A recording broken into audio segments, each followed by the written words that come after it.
How are you? Good, good. Y'all ready? Ambassador Haley. Yep.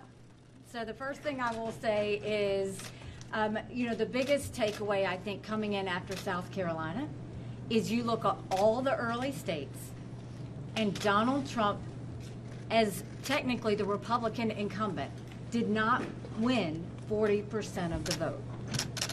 So what you are looking at is something is shifting, and this has been happening for a while. Look at the Michigan Republican Party. I was here campaigning in 2012 for people running for office. Michigan was a bright light.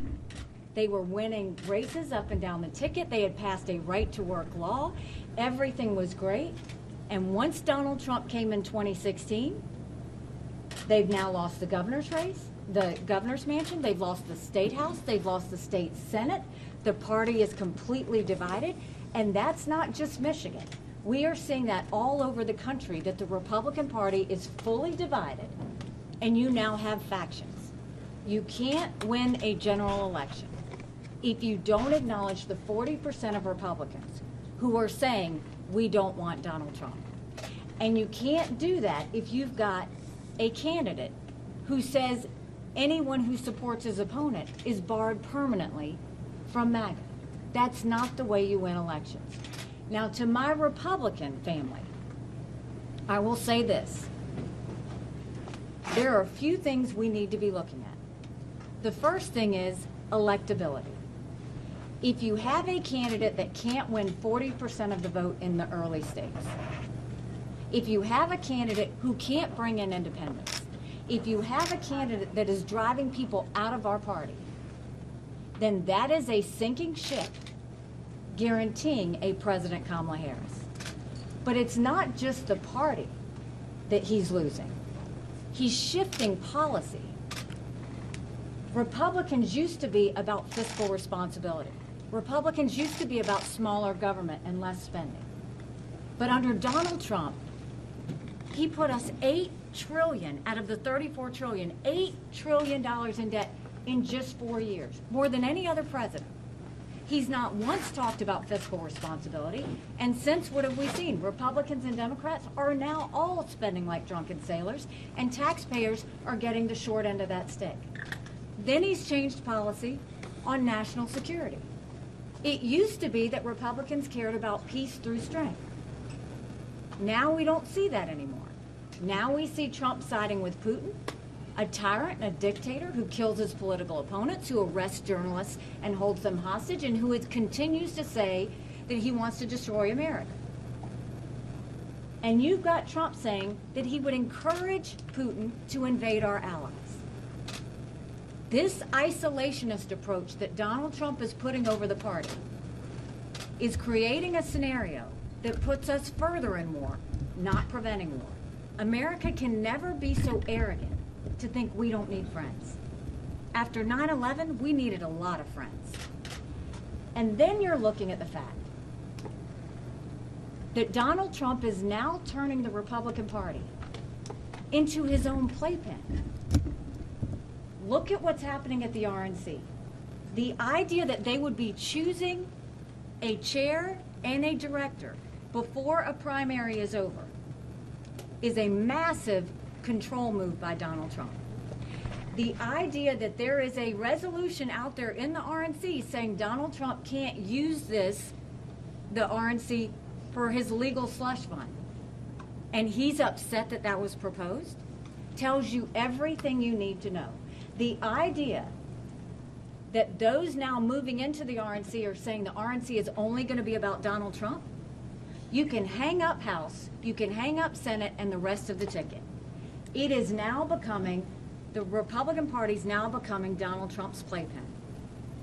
And what I will tell you is I had a woman last night in Troy. We had several hundred people there. And she came up to me and she said, I have been a lifelong Republican. She said, I have never voted other than Republican. And she said, and now my friends are telling me because I don't support Donald Trump, I'm a Democrat. If this is the direction the Republican Party is going into, this is going to lead this country towards socialism. The Democrats, I fully believe, are going to have a younger candidate going into the general election. If Donald Trump is the candidate, Republicans will once again lose the election. We'll lose the swing states, we'll lose the House, we'll lose the Senate, and we won't take anything with us. Then I say to my American family, it is not normal for us to sit at the dinner table and have political decisions that destroy families. It is not normal to go to work and be scared about what you say because you're worried you're going to be fired. It is not normal for Joe Biden to call opponents fascists and Donald Trump to call opponents vermin. None of this is normal. And the focus needs to be on the younger generation, because all they feel is the anger, the hatred, and the division. They wonder how they're ever going to own a home, get a job, make ends meet, and if war's going to break out.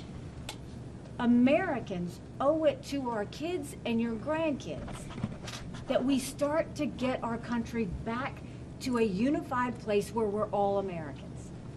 I am trying to do that. I am giving you every red flag I possibly can about the direction that the country's going in. Now I just need people to hear it. I need states that are voting to act on it.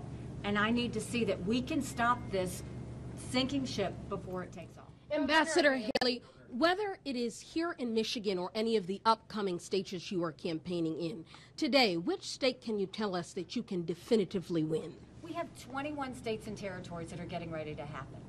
Why don't we wait and see what happens? We don't have to have a crystal ball and say this is going to happen or that's going to happen. We don't live in Russia. We don't anoint kings. We have elections. Let people vote. But can you name a single state you can win? I can name that 70% of Americans don't want Donald Trump or Joe Biden. That's a pretty big number. I can name that 40% of Republicans in all our early states don't want Donald Trump. That's a point that you need to talk about. Those things matter. 60% of Americans think Donald Trump and Joe Biden are too old. Talk about that. Instead of talking about what we think is going to happen, let's talk about what the American people have told us. And that includes the Marquette poll that shows that Donald Trump can't beat Joe Biden and that I defeat Joe Biden by 18 points. Going through your about me report that you're going to host 10 top dollar fundraisers. That sounds like someone who's sticking it out beyond Super Tuesday. Can you say definitively now that you will be going and campaigning beyond Super Tuesday? I can tell you that we raised $1 million in 24 hours after the election in South Carolina, that we are continuing to see the dollars come in because Americans want a voice, and we're giving them that voice. And as long as Americans want me to be that voice, I will continue to fight for them. As long as we think that there's an option, we're going to keep on doing it. Haley, you said that Donald Trump is shutting the door on the voters who support you. If you're no longer an option in this race, do you think your voters will support Biden or sit out the 2024 general election altogether? I think that if I'm not an alternative in this race, I think that Donald Trump will lose. It's that simple. Speculation has mounted that you may run as a third-party candidate. Have you spoken with Robert F. Kennedy Jr.? I have not spoken with anyone about anything other than running as a Republican. I have not talked to anyone. I have not put time into that. That's not anything I've ever thought about. I'm running in a Republican primary, and I'm going to continue to run in a Republican primary. President Biden is getting a lot of criticism from the Arab American community here in Michigan vis-a-vis his policy regarding Israel and Gaza. What would you be doing if you were president, and what message would you send to the Arab American community? I think, first of all, we need to tell the American people the truth. What you have seen is Joe Biden has not told the American people why they should care about Ukraine. President Biden has not told people what to think about Israel. He's actually flip-flop on it, and he's made it very unclear about where he stands. And when you do that, you see people come out and get upset. And I think the Arab community is wondering what he's for and what he's not, because he's talking out of both sides of his mouth. What I think we should say we're not for terrorism. And someone has to hold Iran accountable. Iran continues to do this terrorist activity, whether it's on our American military soldiers who have died, Navy SEALs who are missing, and the strikes that keep coming. They continue to do this on Israel, whether it's the brutality October 7th, and no one's doing anything. You look at the fact that now we're getting strikes out of Lebanon from Hezbollah, that's a problem. Joe Biden has yet to strengthen the sanctions back on Iran, and the conversation that Joe Biden needs to have with the Arab community is for the good of the people in Gaza, for what is happening in Rafah. All that can stop if they would put pressure on Iran to make sure they stop using these people as human shields and allowing this terrorist activity to continue. When the focus is on Iran, that's when things will stop. If you keep the focus on Israel, you are missing the one that's doing the terrorist activity, and that's the one we need to be focused on. Governor Haley. One more question.